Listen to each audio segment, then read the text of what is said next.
1933. The National Socialists come to power, and the German people take the first steps down a new road. They will be asked to put their trust in a set of ideas based on race, military strength, and authoritarian government. A sea of swastikas. In den Straßen marschiert. We were out in the streets and went to the Brandenburg Gate. Watched the Nazis marching into power. Die ganze Nacht stund fast. Die Restaurants Restaurants were open almost all night. People were drinking. There was a huge commotion. Wir waren fassungslos angesichts We dieser were shocked by this incredible upsurge and the sudden swing of the Nazis. auf die Seite der Nazis übergegangen ist. Millions of ordinary Germans allow themselves to be persuaded that they are a special people with a special destiny. And they're drawn into a horror unique in the history of civilization. So that is a video that you need to watch. It's called The Master Race. It is on Blackboard. And this series is really good. I'm going to use a couple of these. It's on the history of the 20th century. Make sure you watch that one. You can see it's almost an hour long. It goes into how the Nazis came to power, their ideas, and then the second half of the video talks about the Holocaust. And so make sure you check that out. But we're going to be looking at, for the rest of this video, my notes, and I'm going to talk a little bit, of course, on the Nazi rise to power in the 1930s. So we ended really on the last test. So I'm just going to with the Nazis in 1930 and Germany in 1930. So I'm going to just kind of pick up where I was there. This is a very well-known poster of Adolf Hitler, campaign poster, propaganda poster, where it says, Ein Volk, ein Reich, ein Führer. One people, one state, one leader. And remember the Nazi ideal that became more and more prominent as the movement grew in the early 30s was the focus on the leader, the Führer. It's very similar to Mussolini, who called himself Il Duce. He was also the leader. It became known as the Hitler movement. So that's something to remember. When we call it the Nazi seizure of power, it partially was a seizure of power, and we're going to talk about how that was. But in another way, they came to power in very legal means, and so we're going to talk about that too. The effects of the Great Depression, I mentioned some of this before. Unemployment spiked very quickly in the early 1930s in many places, and Germany was no different. You can see unemployment more than doubled in the early 1930s. A lot of Germans still remembered 10 years before that, after World War I, and the things they had suffered. And these economic issues and problems that people had led to more people searching for more extreme political parties, but also for more extreme political solutions than they might not have looked for in the past. And so both the National Socialist Party and the Communist parties in Germany grew in size during this period. Germany was a republic at this time, as I told you, the Weimar Republic. Although in 1930 things changed quite a bit because the German parliament was deadlocked among about 5 different political parties, including Nazis and communists. And so the president had quite a bit of power according to the Weimar Constitution. And so Germany was actually ruled by emergency decrees for about 2 or 3 years, which set a really interesting and most people would say dangerous precedent for Hitler to come to power. Also during this period, the SA, we talked about the Sturmabteilung before, right? The brown shirts grew in numbers. I want to say, if I remember correctly, the number was about 1 million by 1932. So many German men could join the SA. It gave them a sense of purpose. It could also give them a little bit of money and some food. And many people came to see the Nazi Party, or in some on the other side, or on a different side, the Communist Party as a solution. So the SA ranks grew. Now, as the Communist Party did grow in size in Germany, and as the nationalist and liberal bourgeoisie parties shrank, the choice became starker and starker for people. Now, I'm not trying to make excuses for anybody for what things that happened later, but I'm just trying to explain it. Originally, as I told you, the Nazi Party was not pro-big business in any way. Military would be a different story. Many of them came from a military background and were very strong nationalists and wanted a strong military.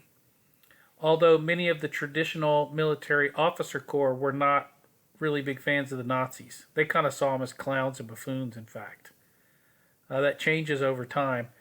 These two groups do come to support them more by 1932 and 1933. However, there is still debate about this issue. There were many in these groups that still didn't like Hitler, and they didn't like much of the rhetoric of the Nazis, particularly a lot of their economic rhetoric, and some of them, frankly, while they could put up with anti-Semitism, were not really keen on that either. They weren't really into that as much either. But be that as it may, this support did increase for the Nazis. Now, pretty pivotal event in March of 1932. In March of 1932, there was a presidential election. So the Weimar Republic, the German Republic at the time, did have a president that was elected separately from the parliament, which was called the Reichstag. And the parliament had a chancellor, but the chancellor was actually appointed by the elected president. Now, usually the president picked the person who was the representative in charge of the party with the most seats, right? But it was so divided in the parliament that changed things. There was a presidential election in March 1932. The incumbent president was Paul von Hindenburg. Now, von Hindenburg was the general. I mentioned the fact that he's a general there. He was president now, who is one of the most famous generals in the German history, recent history anyway. He had led part of the German military during World War I. We mentioned him before. You should know who he was. Also, the famous blimp was later named for him, or the infamous blimp, rather, was named for him. The one that went down in New York in, I want to say 1936, but I'm not positive on the memory of that. Now, he and Hitler actually both ran for president in 1932. And notice that Paul von Hindenburg received 53% of the vote. 53% of the vote. That's a pretty big majority compared to Hitler's 37%. And there were some other candidates too, so that's why that doesn't add up to 100% there, right? But Adolf Hitler and Paul von Hindenburg were the two main candidates. No, von Hindenburg was not from a liberal party, definitely not from a socialist party. He was from a pretty very conservative nationalist party. And many of his supporters were the old military types, also old money and nobility from the German Empire. Some of them actually wanted to restore the empire. But Paul von Hindenburg was not Hitler, and so a lot of people voted for Hitler, including, I said that backwards. A lot of people voted for von Hindenburg against Hitler, who were from the moderate Socialist Party, the Social Democrats.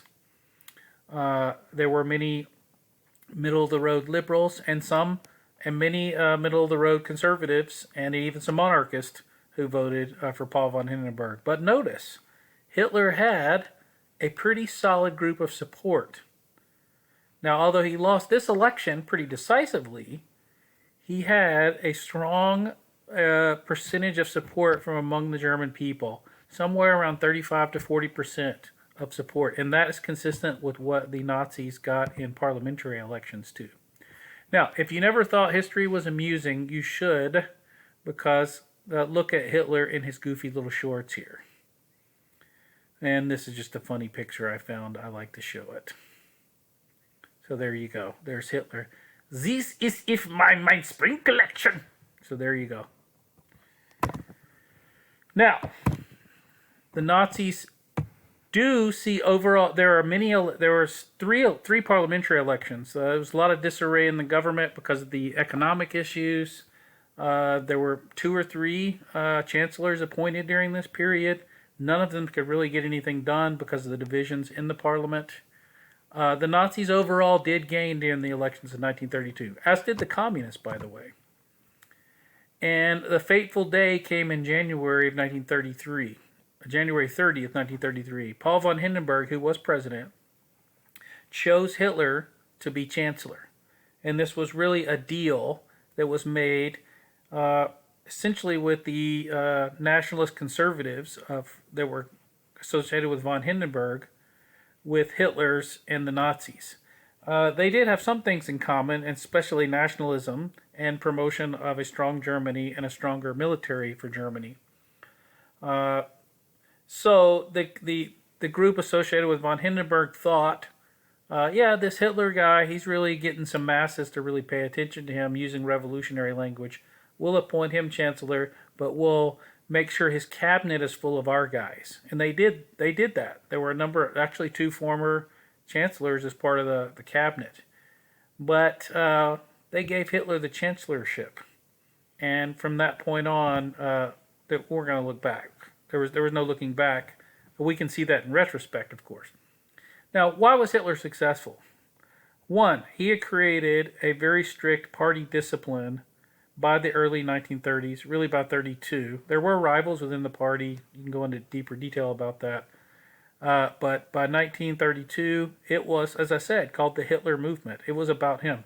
The term Der Führer actually applied to him as leader of the party before it applied to him as leader of the state or leader of Germany, okay?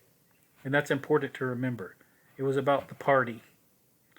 And his party discipline was very strict, and he had a organized group to get his message out and to get things done during the early 1930s. Also, he had a pretty broad range of support. The Nazis were able to get a lot of the eastern farmers and central German farmers on their side. They promised them a lot of help. And remember, the farmers had suffered quite a bit as a result of what happened in the Depression with the crash of wheat prices. The Nazis also purposely appealed to kind of traditional rural German ideals. Part of that was propaganda. Part of it was also their racial ideology. They had a phrase called Blut und Boden, which means blood and ground, blood and dirt, essentially. And the idea was that the blood, the genetics of the Aryan race, it was connected to the ground. And so there was this kind of agricultural push. Now, not every farmer or person really understood all that, but they understood that the Nazis were going to help them, and they promised to do good things again. A lot of the war veterans supported the Nazis, particularly from the lower officer group and the enlisted men. So a lot of the higher officer group were von Hindenburg supporters and more monarchist and conservatives. A lot of the war veterans, however, did support the Nazis. And, believe it or not, a lot of people don't realize that, the Nazis were very much a youth movement. They promised a lot to the youth. They promised it was a revolutionary movement, which a lot of people don't think of it this way. Most of the people who were under 40 in the elections that did vote, voted for the Nazis. It was a big part of their support. Another thing that got them a lot of, didn't mean to do that. Another thing that got them a lot of attention, and I'm almost done here, was their strong anti-communist stance. So that got a lot of people who didn't want communism, and their strong German nationalist stance. So I'll see